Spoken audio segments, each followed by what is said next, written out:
So without wasting any time, today I will introduce what you call the electromagnetism, which is chapter 21 in your book. So electromagnetism is nothing but the combination of electricity and magnetism. Last term we have covered a lot on electricity, and you should know a little bit of magnetism. So in this case, we are combining the two, the electricity and the magnetism, to form electromagnetism. So before I get into detail with electromagnetism, I'll start to break it down a little bit just to keep you in speed.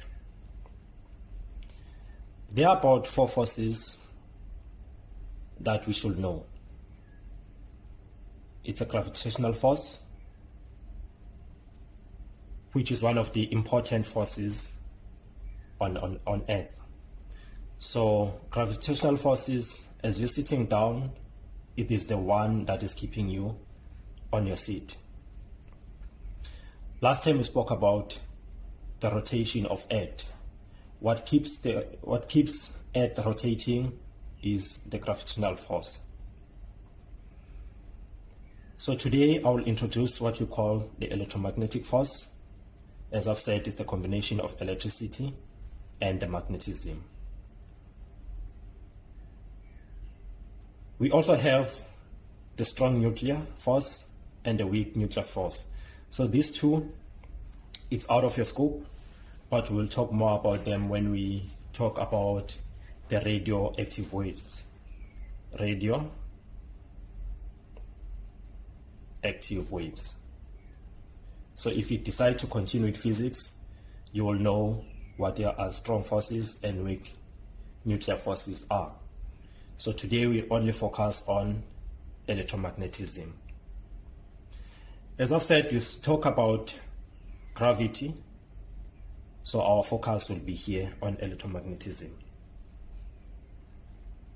In other words, we want to look at how the charge behaves in the presence of the magnetic field. So let's talk about charge.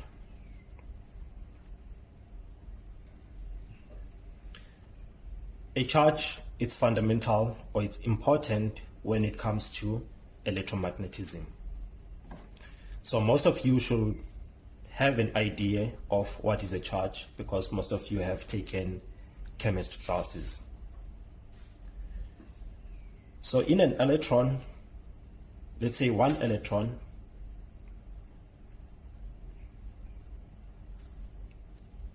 it has a charge.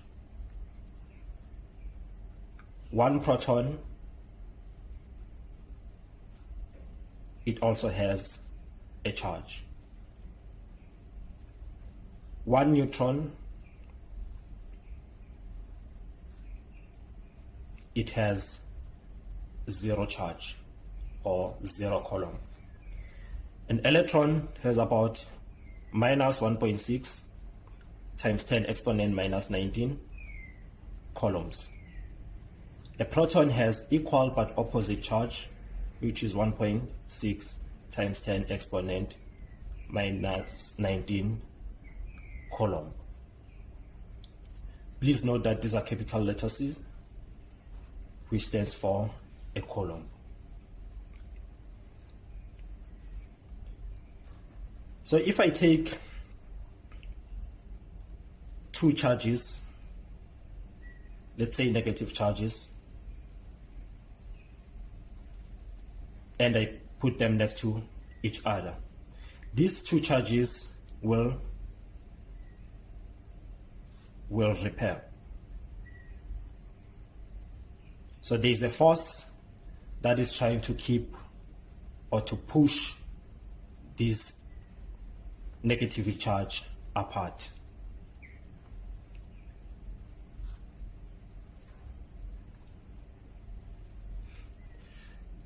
With that, there are 2 rules that are associated with the charge, and they are very easy to remember.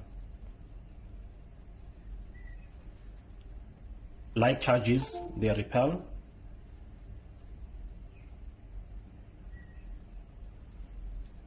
while attractive or positive charges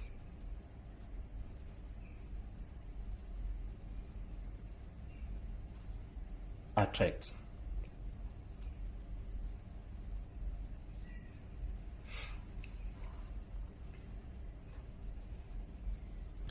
So if I take a positive charge, I place it along the negative charge, there will be a force of attraction. These charges will attract each other.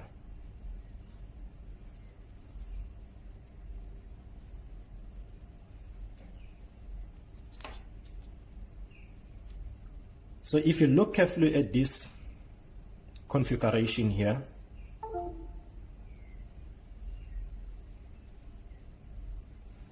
we have a positive charge and a negative charge in the same sphere. And if you recall, if we have something like this, we refer to it as an atom.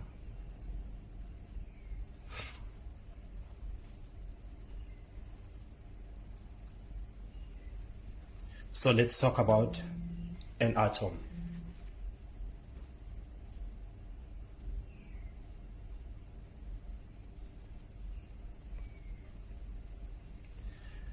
Atoms are very interesting because the whole universe is made out of atoms. So in principle, in an atom, we have a negative charge and a positive charge. So if we can make an example of an hydrogen atom, in an hydrogen atom, we have a positive charge, a negative charge that is moving or rotating across positive charge. So according to the circular motion, there is a force that is keeping this thing or this negative charge rotating or moving in a cycle.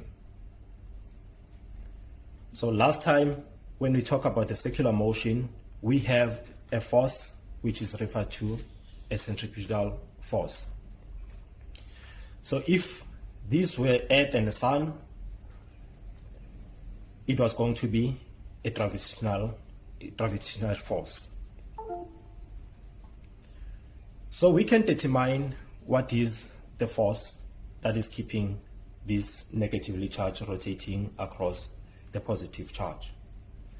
So according to the Coulomb's law, we can define or determine this force as K Q1 Q2 all over R squared.